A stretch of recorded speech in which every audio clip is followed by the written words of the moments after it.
ప్రకాష్ రాజ్ గారికి strong warning ఇచ్చిన megastar Chiranjeevi, ఇంకోసారి ఇలా చేస్తే నిన్ను ఇండస్ట్రీలో లేకుండా చేస్తా. ప్రకాష్ రాజ్ తన విలక్షణమైన నటనతో దేశవ్యాప్తంగా గుర్తింపు తెచ్చుకున్నారు.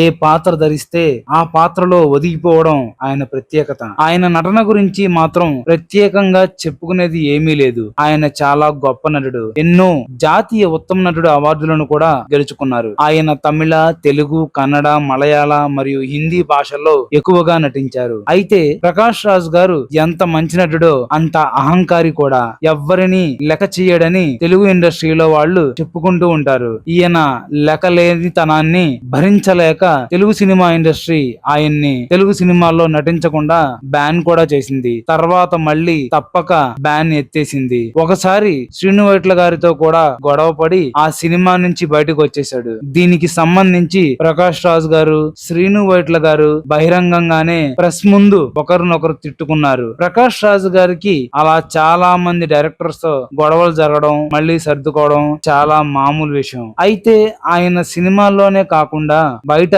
సమాజంలో జరిగే చాలా విషయాలను ఖండిస్తూ ఉంటారు. రాజకీయ నాయకులను సైతం ఎదిరించి ఆయన వాదాన్ని గట్టిగా వినిపిస్తూ ఉంటారు. ముఖ్యంగా మన ప్రధానమంత్రి నరేంద్ర మోదీ గారిని ఆయన విధి విధానాలను ప్రశ్నిస్తూ నచ్చని విషయాలను ఎండగడుతూ ఖండిస్తూ ఉంటారు. ఈ మధ్య ప్రకాష్ రాజ్ గారు నరేంద్ర మోదీ గారితో పాటు పవర్ స్టార్ జనసేన పార్టీ అధినేత అయిన పవన్ కళ్యాణ్ గారిని ఘాటుగా విమర్శిస్తున్నారు. ఇటీవల ప్రకాష్ రాజ్ గారు ఒక యూట్యూబ్ ఛానల్ కి ఇచ్చిన ఇంటర్వ్యూలో భాగంగా పవన్ కళ్యాణ్ గారిని బాగా ఎక్కువగా చాలా తీవ్రంగా విమర్శించారు. అది ఇప్పుడు పవన్ కళ్యాణ్ గారి అభిమానులకు తీవ్ర ఆగ్రహాన్ని తీసుకొచ్చింది. వాళ్ళు ప్రకాష్ రాజ్ గారిని తీవ్రంగా ట్రోల్ చేస్తున్నారు. అయినా సరే ప్రకాష్ రాజ్ గారి మీద వాళ్ళ కోపం చల్లారడం లేదు. అయితే ఇదే విషయాన్ని అభిమానులు మెగాస్టార్ చిరంజీవి గారికి చెప్పారంట. మా నాయకుడు ఎంతో కష్టపడి ఎన్నికల్లో గెలిచి ప్రజలకు నిస్వార్థమైన సేవ చేస్తూ ఉంటే ప్రకాష్ రాజ్ గారు అనవసరంగా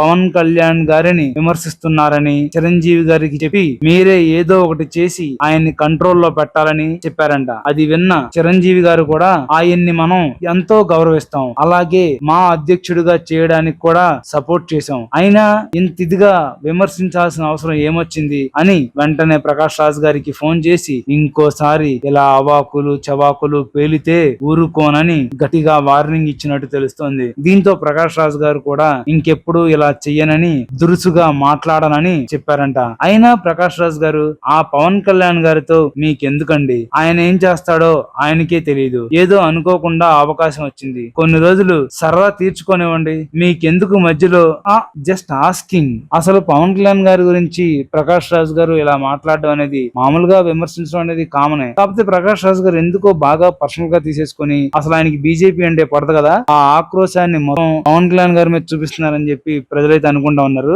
ఇదైతే కరెక్ట్ కాదు. మామూలుగా విమర్శించవచ్చు, అది కరెక్ట్ కాదు, ఇది ఎలా అయితే బాగుండిద్దని. కానీ అదే పనిగా అంటే మాత్రం ఖచ్చితంగా అది తీవ్ర పరిణామాలకు దారితీస్తుంది అనమాట. ప్రకాష్ రాజ్ గారు కొంచెం కంట్రోల్లో ఉంటే మంచిదని మనం కూడా సలహా ఇద్దాం.